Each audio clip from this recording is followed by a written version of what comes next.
Marine conservationist Jain took us on a discovery of the Andaman Islands in our series Away from Home. Here is her take of the Andamans Deconstructed.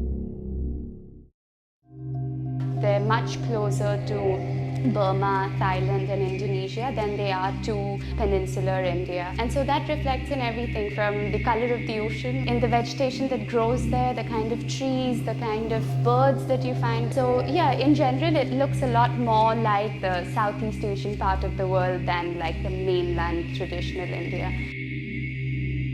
The currents were brought in by the British, but some of the older tribes like the Jaravas and the Onge people, they have been living in the Andamans for thousands of years. We're not entirely sure how they even got there. Some anthropologists believe that the Sentinelese people who live on one of the islands of the Andamans came to the Andamans as part of the first great human migration out of Africa.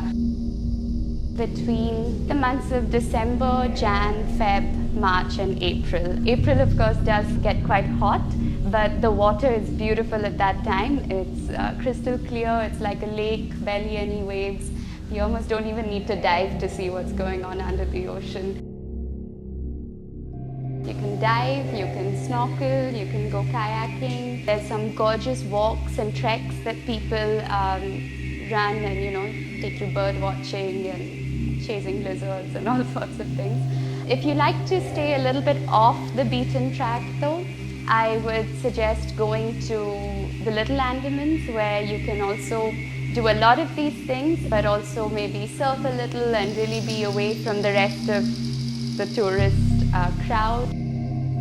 It's only the remoteness that affords it this protection. So I think as more and more of us start to visit the Andamans, maybe make our holidays there, recommend it to other people, it's equally important that we do so knowing that the infrastructure is in place that protect the island from our impact. So that's something that we need to do ourselves. You try not to buy mineral water as far as possible. Refill your water bottles. Many cafes have RO plants and they would happily refill it for you.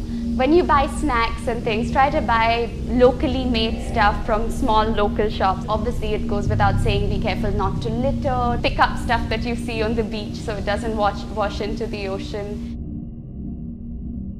Reef Watch is an NGO that I run. It was established in '93 by Prahlad Thakur and his wife Mitali Thakur. Reef Watch is one of the few NGOs in the country that is focused entirely on protecting India's ocean and the life inside it. Some of the work that I do through Reef Watch involves researching coral reefs and coral reef organisms, awareness building. If marine conservation interests you and inspires you, if the ocean inspires you, then there's a lot of ways that you can be involved with the work that we do.